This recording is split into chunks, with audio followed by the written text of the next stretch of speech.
Hi everybody, it's Mr. Roche. We are working with Raspberry Pi and LEDs, and basically I got the light fixture to work. As you can see it here. Um, Basically, I got 8 lights running, and I'm just using the pins over here from the Raspberry Pi. Okay, so basically, we have a let me see if we can see that better. Um, we have, one jumper wire going to place in the board. On that little connection, uh, I have a resistor, and it goes into light, and then it goes into the ground, and ground is shared by all the LEDs. And the code that we wrote will work fine for what we're doing. Okay, so what I'm hoping is that you have a setup like this, and it does something, and you can try a different pattern if you want. That's fine.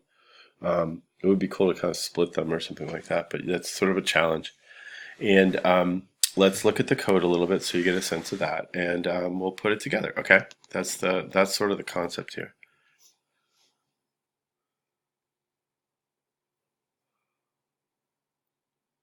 I'm going to try to connect to my Raspberry Pi so you can see what's going on. And yeah, this is what we got going.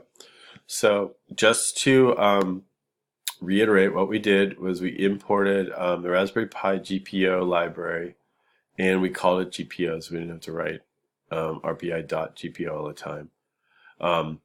We could have just, picked another moniker, but that's okay. And then we imported time, right? And then we took the lights, okay, and I'm using these pins, and I'll show you where they come from, okay. I put a little print line statement in here to make sure I was printing the right pins, okay.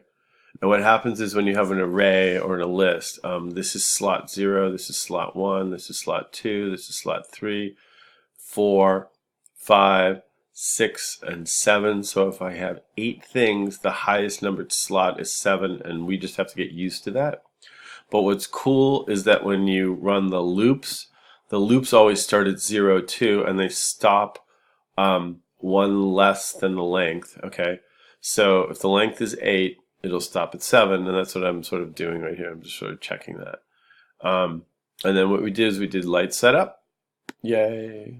Okay, and what's cool is if I added more lights, I could just add them here, and the code will sort of handle that, which is good.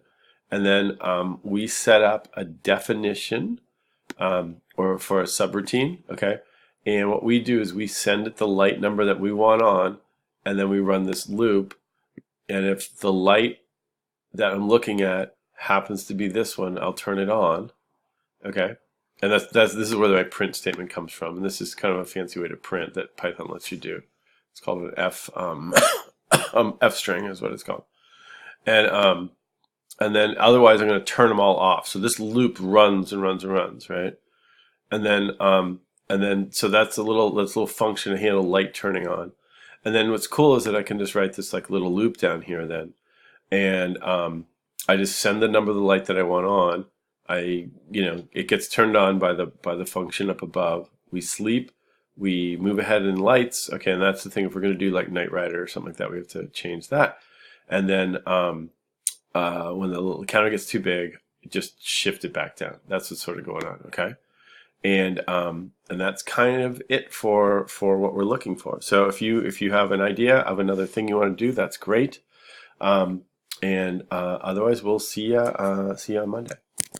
So let me get out of this because I got to turn off my movie. So hopefully I'll be able to make a movie here.